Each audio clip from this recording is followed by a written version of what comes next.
M Kumar mathematics classes.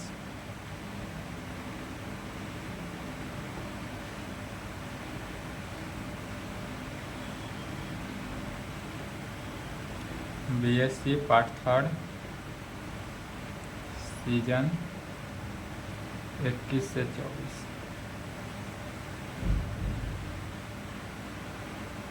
Lecture 25 हुआ आज। कौन सा था? Spherical astronomy. Spherical astronomy. Spherical astronomy में कौन सा चैप्टर चल रहा था? Chapter first. पहला चैप्टर था जिसका नाम है द सेलेसियल स्फेयर, आकाशीय गोला। इसमें 4 सेक्शन बताए थे, section 1, section 2, section 3, section 4। 3 section कल के क्लास तक समाप्त हो गया था। आज स्टार्टअप करते हैं सेक्शन 4। सेक्शन 4 जिसका नाम हो जाएगा ट्विलाइट। ट्विलाइट में क्या पढ़ना है सो समझे। ट्विलाइट का मतलब हो जाता है, यह मोस्ट इम्पोर्टेंट है इस बार के लिए। इस बार एग्जाम में इससे 1 फुल क्वेश्चन आएगा। 1 फुल क्वेश्चन हर साल आता है, इस साल भी आएगा, सिर्फ और सिर्फ ट्विलाइट से। तो एक ही सेक्शन को पढ़े, ट्विलाइट 1 फुल क्वेश्चन बनाए। सेक्शन 1 पढ़े system of coordinate in A celestial sphere, उससे भी 1 फुल क्वेश्चन बनाए। सेक्शन 2 पढ़े, उससे भी 1 फुल क्वेश्चन बनाए।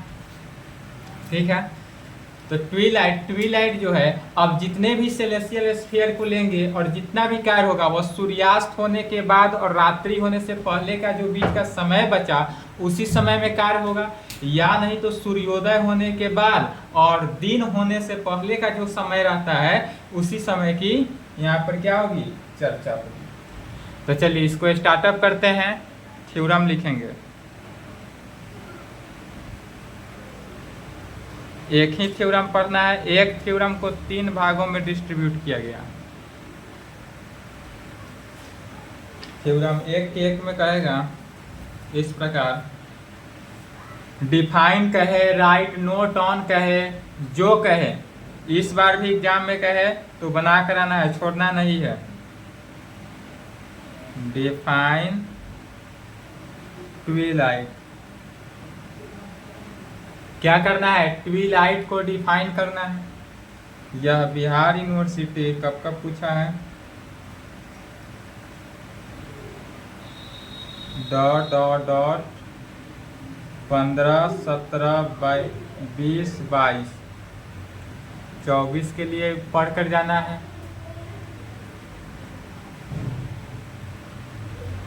दूसरा में कहेंगे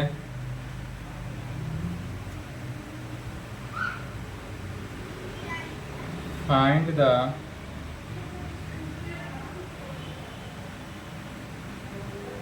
duration of evening Twilight. Find the duration of evening Twilight.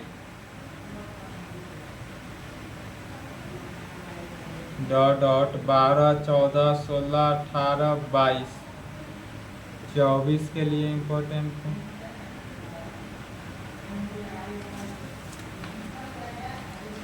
तीसरा में हो जाएगा find the condition for, find the condition for twilight to last all night.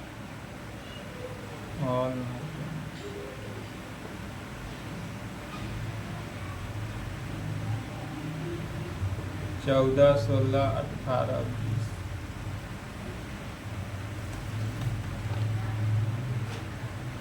तीन है कहने के लिए, थ्योरम एक है, 3 है, लेकिन तीनों क्या है, मोस्ट इम्पोर्टेंट है। 3 में से 2 थ्योरम पूछेगा ही इस बार, दोनों से पूछेगा, 1 फुल क्वेश्चन हो गया। यहीं से एक ही थ्योरम पढ़ना है इस ट्विलाइट में। तो ट्विलाइट में कितने थ्योरम? 1 थ्योरम पढ़ना है, यहीं से अच्छा से बना कर आना है। क्या कह रहा है? तो कहता है पहला में डिफाइन ट्विलाइट। सबसे पहले ट्विलाइट को डिफाइन कर देंगे। जब ट्विलाइट डिफाइन हो जाए तब कहेंगे find the duration of evening Twilight. मैंने इवनिंग में हमारा जो ट्विलाइट होता है वह डिफाइन कैसे होगा। इवनिंग कहने का मीनिंग क्या हुआ, शाम को सूर्यास्त होने के बाद जब हमारा सूर्य जो है वह ढल जाता है, डेट इज सूर्यास्त हो जाता है, तो सूर्यास्त होने के बाद और रात्रि होने से पहले का जो समय होता है उस समय का ड्यूरेशन में टाइमिंग को डिफाइन करना है। उसके बाद तीसरा नंबर में डिफाइन क्या करेंगे, find the condition for twilight to last all night. इसके बाद ऑल नाइट में जितने भी रात, इसके बाद रात का ड्यूरेशन होगा कंडीशन, उस कंडीशन को निकालेंगे। या कंडीशन जो होगा फाइव डेल में आएगा। चलिए सबसे पहले तीनों के लिए एक ही फिगर बनाते हैं। सबसे पहले क्या करते हैं, एक सेलेसियल स्फीयर लेते हैं। यदि मान लेते हैं हमारे पास क्या हुआ, सेलेसियल स्फीयर आकाशीय गोला एक ले लिए। सबसे पहले क्या किया गया, आकाशीय गोला सेलेसियल स्फीयर ले लिए। इस पर क्या करते हैं, पुनः समझते चले, जैसे फिगर समझ गए उसी को लैंग्वेज में लिखा जाएगा, तो फिगर को समझना मेन है जरूरी। सबसे पहले एक सेलेसियल स्फीयर ले लेते हैं। इस सेलेसियल स्फीयर पर हम एनएस ओरिजोन ले लेते हैं। यह जो हुआ एनएस ओरिजोन, इस एनएस ओरिजोन के बाद इस पर क्या हुआ, टीआर इक्वेटर। क्वेश्चन लिख लिए हैं। चलिए यह जो हुआ टीआर इक्वेटर, टीआर इक्वेटर।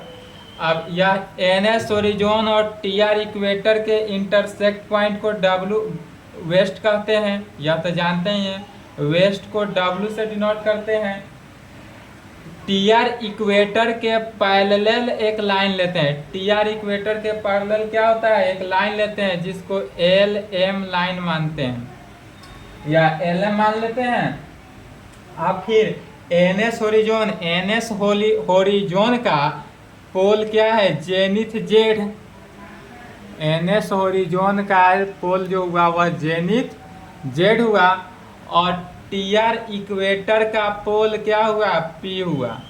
और यहाँ हम जानते हैं कि एलएम जो हुआ, एलएम क्या लिया गया है, तो पाथ ऑफ सन, सूर्य का पाथ है, तो जब पाथ ऑफ सन है तो दोनों का एक इंटरसेक्ट पॉइंट जो हुआ, इस इंटरसेक्ट पॉइंट पर यही, यहाँ पर हमारा सूर्य है एस, यहीं पर हमारा क्या है, सन है। ठीक है। अब जो है इसके यदि हम पैरेलल ले ले, इस एनएस ओरिजोन के पैरेलल एक और लाइन ले लेते हैं। इसका जो इंटरसेक्ट पॉइंट बना, यह इंटरसेक्ट पॉइंट यह एस डैश मान लेते हैं या जानते हैं, और इस दोनों के बीच का जो एंगल बनता है वह कितना, 18 डिग्री। तो एस से एस डैश का बीच का डिग्री जो हुआ हमारे पास यह 18 डिग्री। मतलब कि कहने का मतलब है कि जब हमारा सूर्यास्त हो जाता हो और रात्रि होने से पहले जो टाइम एंगल बनता है वह कितना, 18 डिग्री का एंगल बनता है, और सूर्योदय के बाद दिन होने से पहले जो हमारा एंगल बनता है वह भी हमारा 18 डिग्री का ही एंगल बनता है। ठीक है। अब इस पोल P से S डैश को मिलाते हैं और पोल P को S से मिलाती है। फिर पोल जेनिथ Z को S से मिलाए, जेनिथ Z को S डैश से मिलाते हैं। अब देखता है यहाँ से, फिर से समझें, P पर जो पोल बना यह एंगल क्या बना, H angle, hour angle H बनता है। इसका आवर एंगल H बना किसके कंडीशन में, जब स्फेरिकल ट्रायंगल ZPS लिए। लेकिन जब स्फेरिकल ट्रायंगल ZPS डैश लेंगे तो यहाँ से यहाँ तक का भी एंगल क्या होगा, ऐड होगा। तो इस इतना एंगल यहाँ से यहाँ तक H है और यहाँ से यहाँ तक को ऐड किए तो यह जो होगा H डैश में बन जाएगा। तो यह एंगल कितना बना, H डैश। फिर यह Z से S का डिस्टेंस तो हमको पता है कितना, 90 डिग्री। लेकिन यह Z से S डैश का डिस्टेंस कितना हो जाएगा, तो 90 डिग्री तो हमारा यहीं तक है, एनएस ओरिजोन तक ही है। लेकिन उसके आगे बढ़ कितना रहा है, 18 डिग्री बढ़ रहा है। तो 90 degree plus 18 degree date is 108 degree का एंगल बनाता है। फिर यह डिक्लिनेशन डेल के कारण P से S डैश का डिस्टेंस कितना हो जाता है, 90 माइनस डेल। यह जो बना यह 90 माइनस डेल बन जाएगा डिक्लिनेशन। यहाँ से P से S का भी डिस्टेंस जो होगा वह भी 90 माइनस डेल ही होगा। ऐसा क्यों हुआ?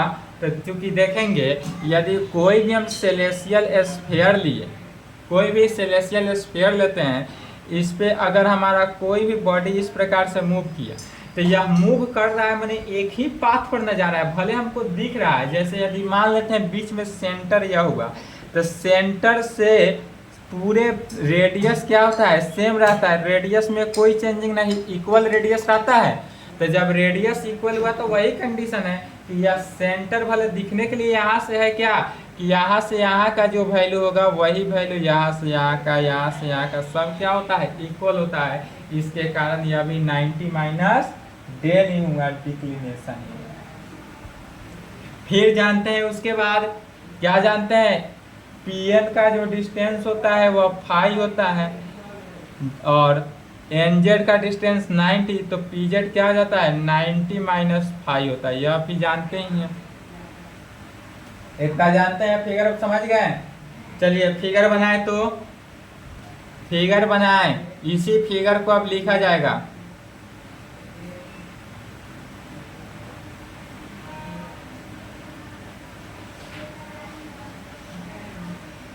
फर्स्ट में क्या कर रहा है?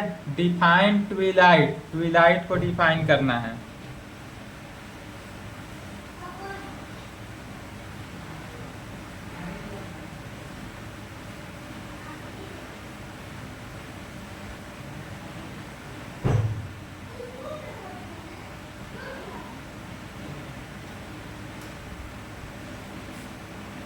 चलिए पहला का आंसर लिखेंगे,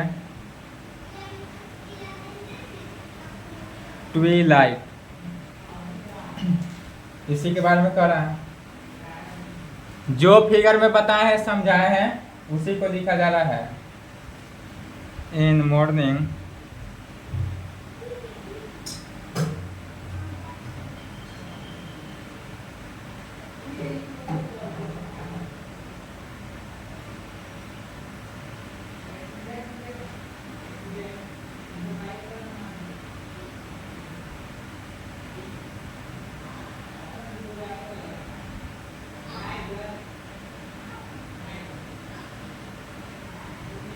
क्या लिखे?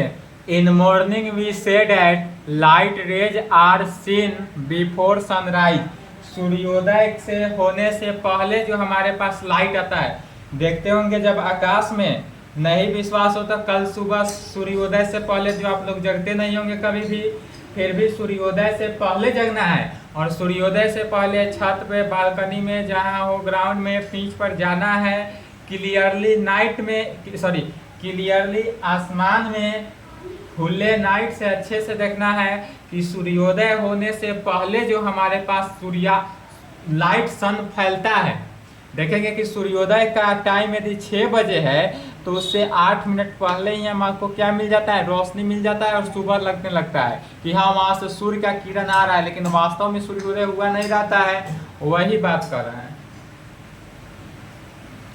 तब वह जो लाइट आता है, वही जो लाइट का किरण है, दिस लाइट रे, वही तब कहेंगे यही, दिस लाइट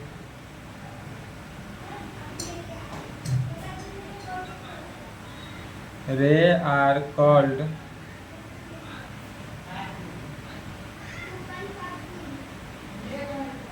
मॉर्निंग ट्विलाइट। और इसी को क्या कहते हैं? Morning twilight. जब सूर्योदय से पहले जो लाइट हमको मिलता है, उसी लाइट को मॉर्निंग ट्विलाइट कहते हैं। और इस लाइट में अच्छा है, घूमना चाहिए, टहलना चाहिए, सोना नहीं चाहिए, नहीं तो घोड़ा बेचकर उस टाइम में सोना नहीं चाहिए। हम क्या बोले, हम खुद सूर्योदय के बाद उठते हैं। चलिए फिर कहेंगे, and in evening, and in evening, and in evening when sun is set, it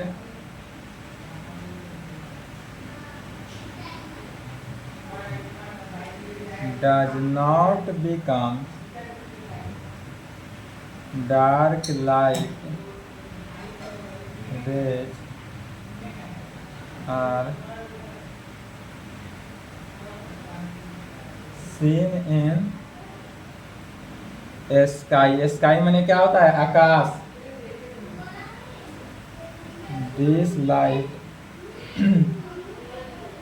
रे आर कॉल्ड इवनिंग। और क्या कहा गया? एंड इसके अलावा in evening when sun is the set it does not becomes dark light.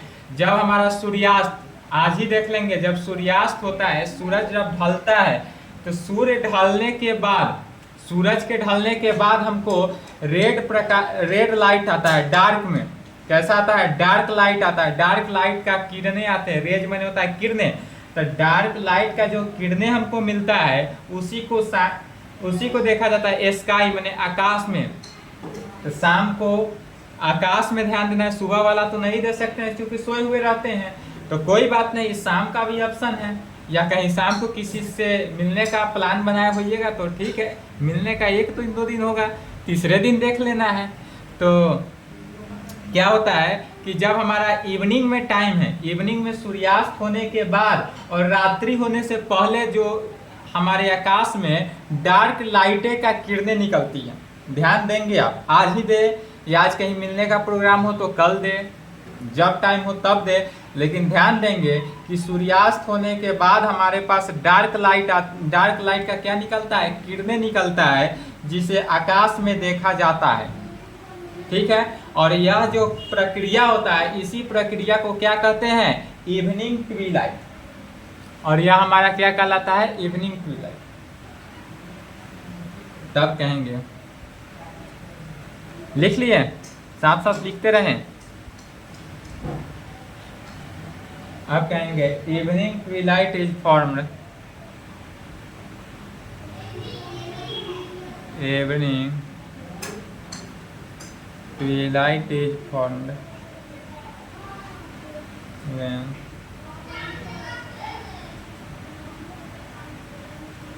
sun goes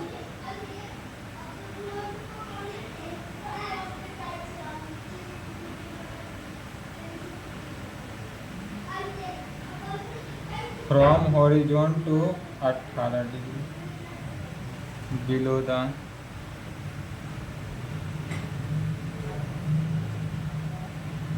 क्या लिखा गया? इवनिंग टाइम में जो है हमारे पास इवनिंग ट्विलाइट में हमारे पास यहाँ पर सन जो है कहाँ पर है? हॉरिजॉन पर है। एनएस कहाँ है? हॉरिजॉन पर, यही ना है, एनएस हॉरिजॉन पर है, जो 18 डिग्री के एंगल बनाता है। यह एंगल कोई नहीं बताता है। आज तक हम जानते होइएगा क्या, जीके जीएस में पढ़े थे तो, कि हाँ, सूर्य के प्रकाश को पृथ्वी तक आने में 8 मिनट 3 सेकेंड का समय लगता है, यही जाने थे।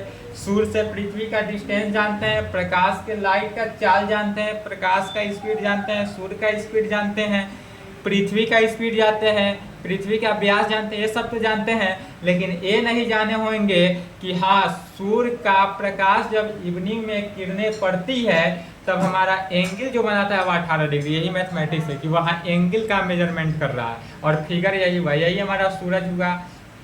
जब सूर्यास्त होता है तब यहाँ सूरज होता है, लेकिन जब 18 डिग्री का एंगल बनाता है, यही 18 डिग्री का एंगल बना के प्रक्रिया किया, यहाँ पर सूरज हमारा आ जाता है। जो अभी सूरज इतना टेम्परेचर दे रहा है, यही इसी से पूछा जाए कि इतना गर्मी क्यों दे रहा है।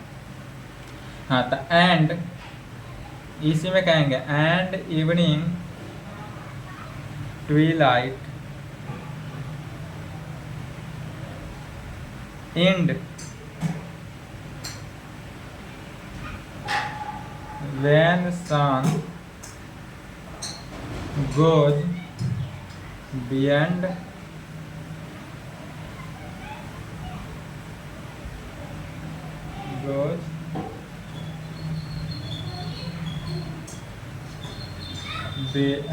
कितना 18 डिग्री बिलो द होरिजोन। यह जो है 18 डिग्री बिलो होता है, कहाँ से? होरिजोन से टोटल 18 डिग्री का बिलो पर। कब 18 डिग्री का बिलो? तो जब सूर्यास्त के बाद जो रेज किरणें निकलती है वह 18 डिग्री, समय कितना 8 मिनट 3 सेकेंड के टर्म में। इसी प्रकार यह था इवनिंग ट्विलाइट के कारण हुआ। इसी प्रकार कहेंगे similarly morning Twilight. Morning Twilight माने सूर्योदय से पहले जो प्रकाश की किरणें आती है उसके बारे में, तो कहेंगे similarly morning Twilight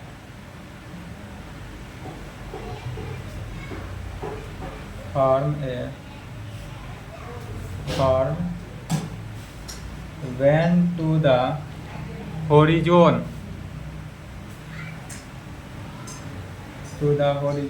and morning twilight and या कह सकते हैं similarly morning twilight form when to the sun या टू, हाँ ठीक है, to the horizon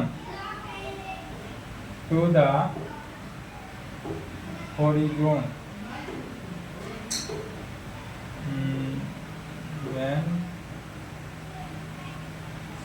sun goes from when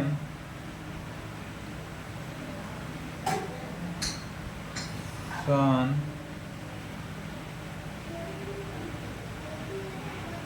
goes from कहाँ पर, अब यहाँ पर सन जो गोज कर रहा है कहाँ पर, होरिजोन पर, तब कहेंगे sun goes from below from 18 degree below the to the horizon and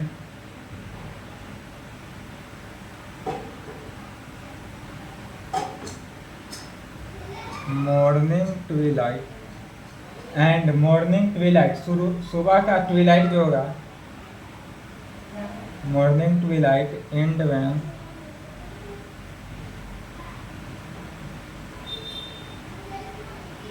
sun crosses the horizon, या क्रॉसेस किसको करेगा, होरिजोन को, the interval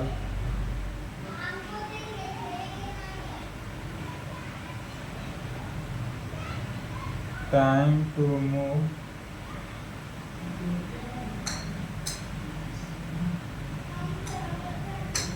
from horizon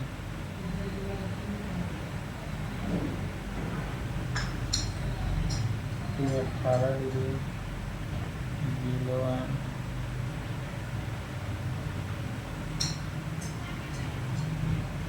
horizon is called,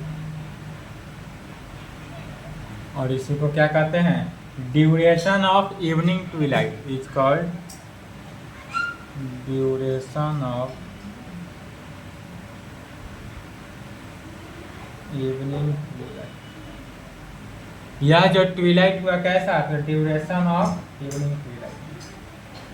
यही आंसर हुआ पहला। डिफाइंड ट्विलाइट कहे तो इतना ही लिखना है, सिर्फ और सिर्फ यदि डिफाइंड ट्विलाइट कहे, या नहीं तो क्या कहे, right note on Twilight, discuss Twilight कहे, कुछ भी कहे तो इतना ही फिगर बना देना है और इतना ही लिख देना है। फिगर लेकिन बनाएंगे, लेकिन सेकेंड नंबर यदि क्या है, ड्यूरेशन ऑफ इवनिंग ट्विलाइट, यदि इवनिंग ट्विलाइट का ड्यूरेशन पूछता हो तब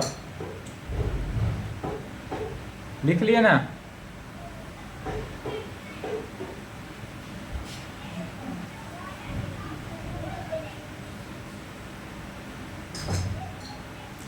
second,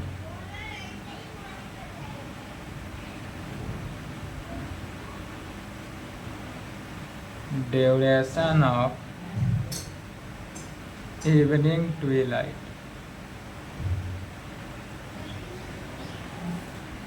duration of evening Twilight,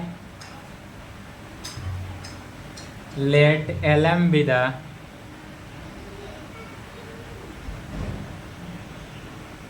या LM की चर्चा हो रही है। अब LM be the path of sun, path of sun जो पैरेलल टू किसके, सन पैरेलल टू इक्वेटर टिया। यह LM जो है वह पाथ ऑफ सन है, यहीं पर हमारा सूर्य रहता, सूर्य है जो TR इक्वेटर के क्या है, पैरेलल है। तब कहेंगे again let S and S dash, या S और S डैश को क्या मानते हैं, be the position of sun, be the position of sun. या जो है सबसे पहले LM जो है वह पाथ ऑफ सन हुआ, जिसमें S और S डैश जो हुआ वह क्या है, पोजीशन ऑफ सन हुआ। और यह sun on horizon NS, on horizon NS, और यह position of sun NS horizon पर होगा। यहाँ से एक होरिजोन है, यह भी होरिजोने पर है। जब इस होरिजोन को ऐसे मूव कराएंगे तो यह NS होरिजोन उस साइड से हो गया, रिटर्निंग के कंडीशन पर होगा। तो NS horizon and 18 degree below, and 18 degree below, और कितना बिलो है यहाँ से, 18 degree below the horizon. 18 degree below है, लेकिन कहाँ पर बिलो है, तो होरिजन पर, 18 डिग्री बिलो द होरिजन, इसलिए it's zenith distance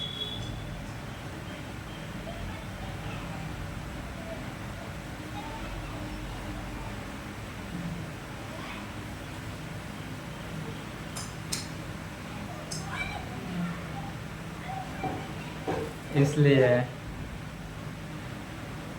it's zenith distance,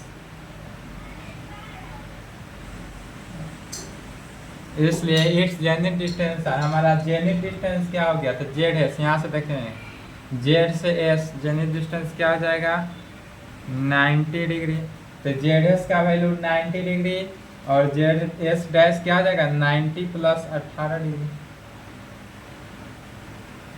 Z S dash जो हो गया वह 90 प्लस 18, 90 में 18 जोड़ देना है। फिर कहेंगे इफ यदि del be the declination, del क्या है, डिक्लिनेशन ऑफ सन, देन तब if del be the declination of sun, then तब PS इज इक्वल टू, यहाँ से देखते हैं फिगर से, PS is equal to PS dash, जो PS से डिस्टेंस होगा वही PS डैश का डिस्टेंस होगा, वही डिस्टेंस PM भी होगा, और वही डिस्टेंस PM होगा। सब कितना हो जाएगा, 90 माइनस डेल, और यहाँ से सब डिस्टेंस, तो यह डिस्टेंस का है, यह डिस्टेंस का है, यहाँ से यहाँ डिस्टेंस का, सब जाएगा कितना, 90 माइनस डेल। फिर तब कहेंगे लेट, अब मान लेते हैं यहाँ पर capital H and H dash be the hour angle, and H and H dash be the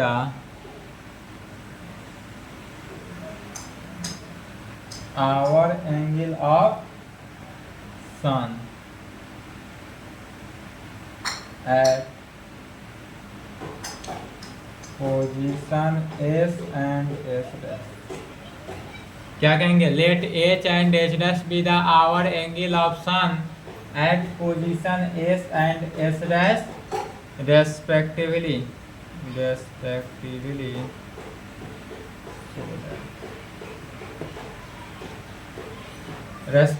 होगा। सो डैट इस प्रकार से क्या हो जाएगा, तो एंगल देखना है, एंगल ZPS जो होगा वह H में, एंगल ZPS H हो जाएगा, एंड एंगल ZPS डैश जो होगा वह H डैश में हो जाएगा। तब कहेंगे वी नो डैट, क्योंकि हम जानते हैं कि PN is equal to phi, या तो जानते हैं तब कहेंगे but we know that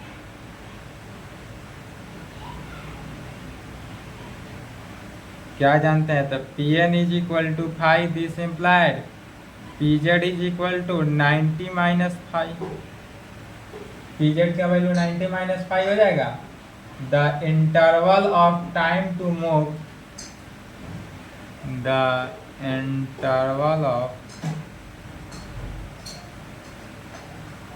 time to move sun, यह सन के मूव करने का टाइम है। सन कहाँ मूव कर रहा है, एस एंड एस डैश पर। तो the interval of time to move sun from S and S dash, from S and S dash, S और एस डैश पर मूव करेगा।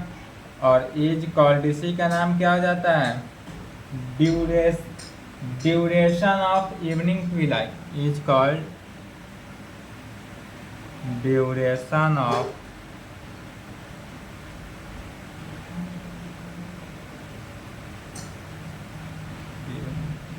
यह जो हुआ हमारे पास क्या हुआ, duration of evening Twilight and is measured by, and is measured by, measured करेगा किससे, एंगल से, मेजर्ड बाय एंगल।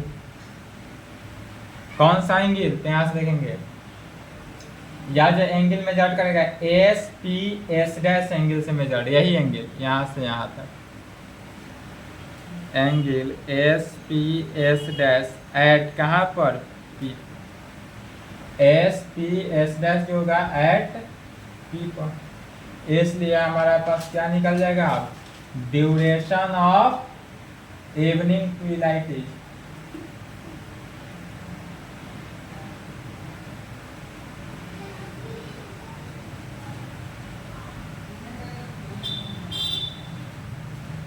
इसलिए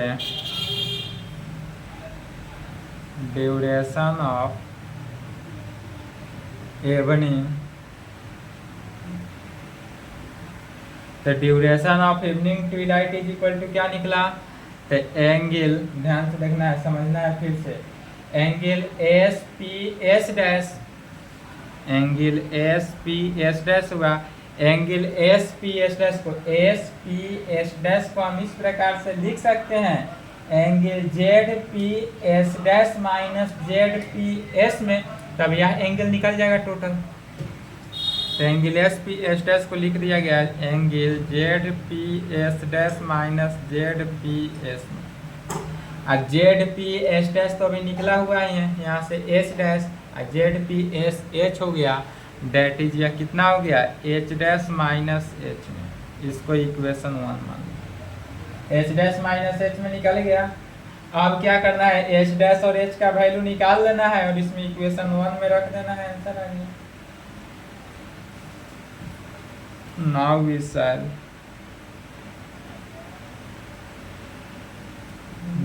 shall proceed to find the value of, किसका वैल्यू निकालते हैं, एच एंड एच डैश का, बस एच और एच डैश का वैल्यू निकाल लेते हैं। एच और एच डैश का वैल्यू कैसे निकालेंगे, कहेंगे फॉर दिस वी यूज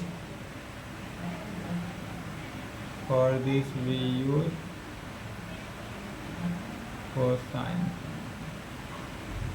यहाँ पर क्या यूज करना है, कोसाइन फार्मूला यूज करना है। कोसाइन फार्मूला क्या होता है, cos A is equal to cos B into cos C plus sine B into sine C into cos A, यही होता है for this we use cosine formula. अब कहेंगे इन स्फेरिकल ट्रायंगल, अब दो स्फेरिकल ट्रायंगल बन रहा है, एक जेड पी एस बना और दूसरा जेड पी एस डैश बना। तो पहला यदि एंगल जेड पी एस को लेकर चलते हैं, यहाँ समझ ले पहले एक बार और से फिर चलेंगे। जब एंगल जेड पी एस को लेकर चले, या नहीं समझ में आए तो ये लिख लिए ना। चलिए, एंगल दो इस प्रकार से स्फेरिकल ट्रायंगल का निर्माण हो जाएगा। सिर्फ समझने के लिए बना रहे हैं। जेड पी एस हुआ, दूसरा जेड पी एस डैश हुआ। इसको निकालिए, जेड पी एस को अलग, जेड पी एस डैश को अलग। तो जब जेड पी एस है, पहले एस की बात करते हैं, तो आवर एंगल कितना हो गया एच, तो यह आवर एंगल एच। इसके सामने यह कितना है, यह 90 डिग्री हुआ। और यह इधर वाला टर्म कितना है 90 माइनस डेल, और यह हो गया 90 माइनस फाइव। लेकिन जब जेड पी एस डैश लिए तो यह आवर एंगल पूरा हो गया एच डैश, तो यह हो जाएगा एच डैश। लेकिन इधर वाला क्या है, यह टर्म आया, तो यह 90 प्लस 18 डिग्री, तो यह 90 प्लस 18 डिग्री को ले लेंगे। फिर यह तो 90 माइनस डेल है, और यह 90 माइनस फाइव हुआ। तो जब हम यहाँ पर कोसाइन फार्मूला को यूज करते हैं किसमें, in a spherical triangle Z P S में, तब ए की आवर एंगल एच के कारण स्मॉल ए का वैल्यू 90, तो यहाँ पर क्या हो जाएगा cos 90 is equal to B के जगह पर 90 माइनस डेल, तक cos 90 minus del into cos 90 minus five plus sine 90 minus del sine 90 minus five into cos hour angle H. बस फार्मूला पर अप्लाई किया आंसर आएगा। कॉस 90 का वैल्यू क्या होता है 0, sine del sine five plus cos del cos five cos H में। इसी को जब सॉल्व करेंगे तो कॉस एच का वैल्यू इस प्रकार से लिख सकते हैं, पहले cos five cos del cos H is equal to minus sine five sine. फिर जब सेकेंड वाला स्फेरिकल ट्रायंगल को यूज करेंगे तो कितना हो जाएगा आवर एंगल एच डैश, और ए के जगह पर 90 प्लस 18 हो जाएगा, समझ गए। ए के जगह पर यहाँ 90 प्लस 18 होगा, बाद बाकी सब सेम रहा है, एच के जगह पर इतना लिखेंगे।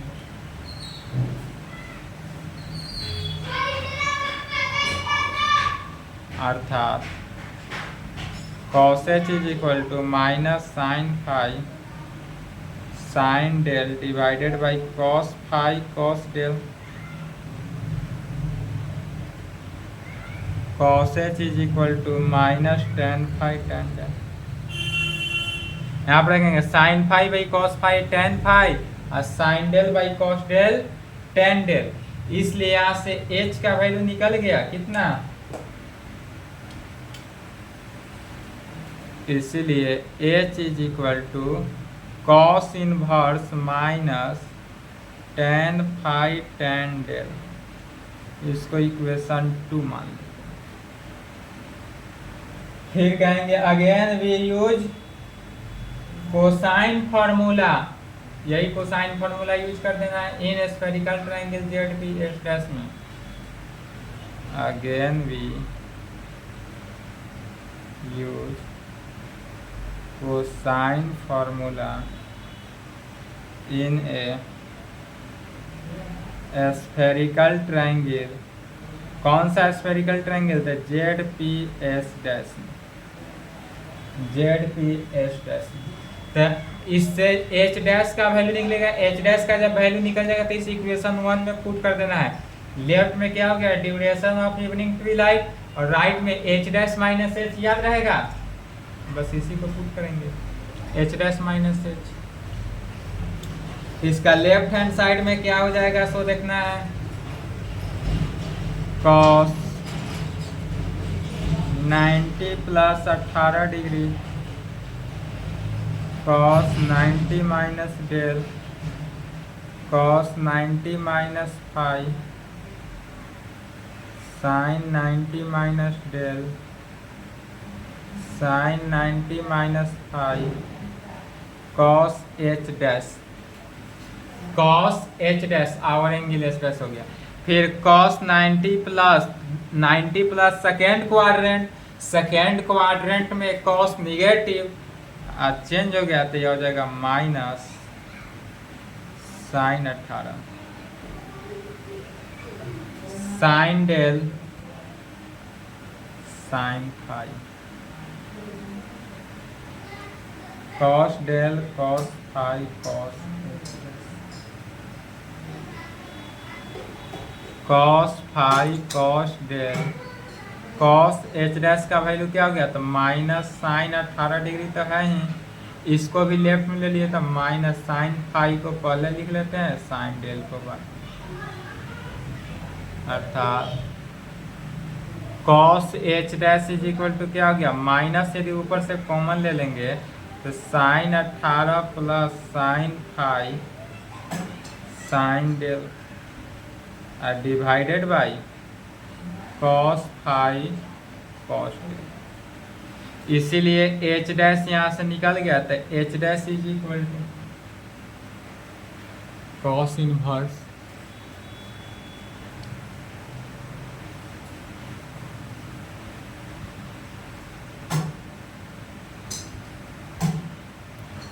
इसलिए H dash is equal to cos inverse minus sine 18 sine phi sine del divided by cos phi cos del cos phi cos. H का वैल्यू निकल गया, एच डैश का वैल्यू निकल गया। अब इस दोनों वैल्यू को कहाँ पर इक्वेशन 1 में पुट कर देना, इसको इक्वेशन 3 मान लेना। अब कहेंगे we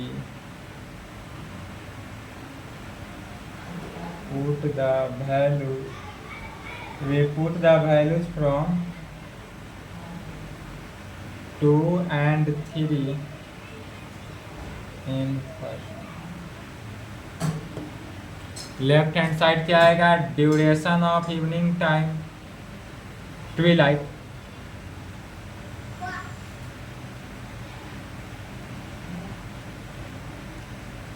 duration of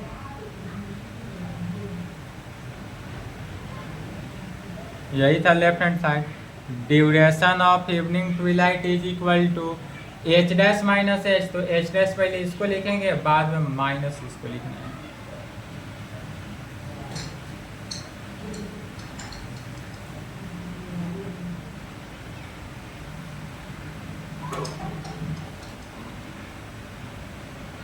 cos inverse minus sine 18 plus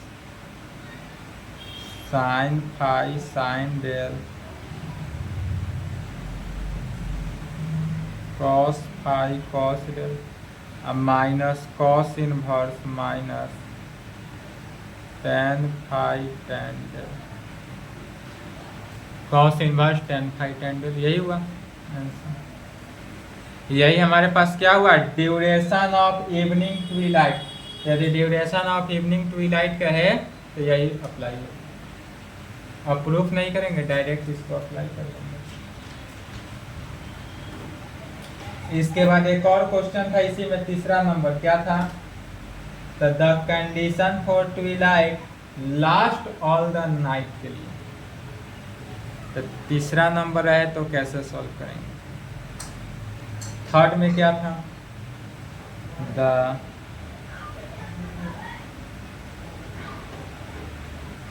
condition for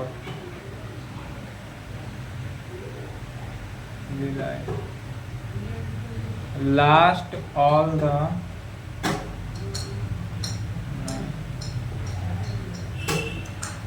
condition for twilight last all the night is that। Twilight के कंडीशन को लगाना है ऑल नाइट के लिए।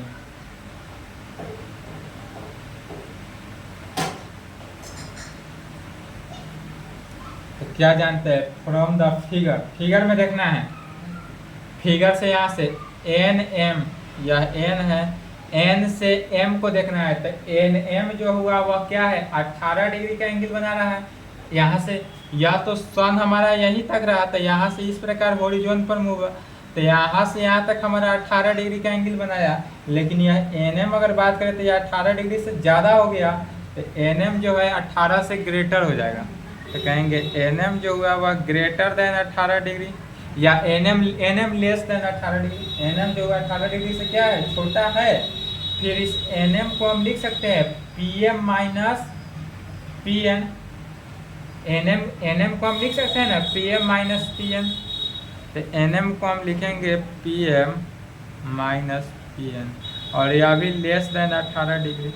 फिर हम PM जानते हैं, P से M जानते हैं कितना 90 माइनस डेल, तो PM जो हो गया वह 90 माइनस डेल हो जाएगा। और PN, तो PN का डिस्टेंस भी फाई है, पता ही है, तो माइनस फाई लेस देन 18 डिग्री। अब फाई वाले को राइट साइड भेज देना है, 18 डिग्री को लेफ्ट साइड बुला लेंगे। 90 minus del minus 18 degree less than phi, इधर प्लस था तो माइनस, माइनस था तो प्लस में चला जाएगा। यहाँ से क्या निकल रहा है, तो 90 माइनस 18 कितना हो गया, 90 में से 18 को घटाए तो 72 degree. 72 minus del, 72 minus del less than phi हो जाएगा। यह 72 डिग्री माइनस डेल जो हुआ वह लेस देन फाई से क्या है, छोटा है, तो फाई से छोटा कहें। अदरवाइज इसी को इस प्रकार से भी लिखा जा सकता है, फाई जो है वह ग्रेटर देन हो गया 72 डिग्री माइनस डेल से, कि ये 72 minus del less than phi का है या इतना कहें। जैसे 5 जो है लेस देन 6 का है या 6 ग्रेटर देन 5 का है, बात एक ही हुआ वही। और यही हमारा क्या हुआ, कंडीशन निकला। किसका condition, the condition for Twilight last all the night का, नाइट के ऑल कंडीशन के लिए यह वैल्यू सेटिस्फाई हुआ। तो विच इज द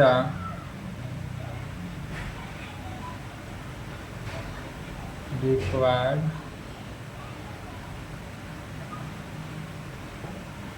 यही हमारा क्या हुआ, कंडीशन, आंसर हुआ।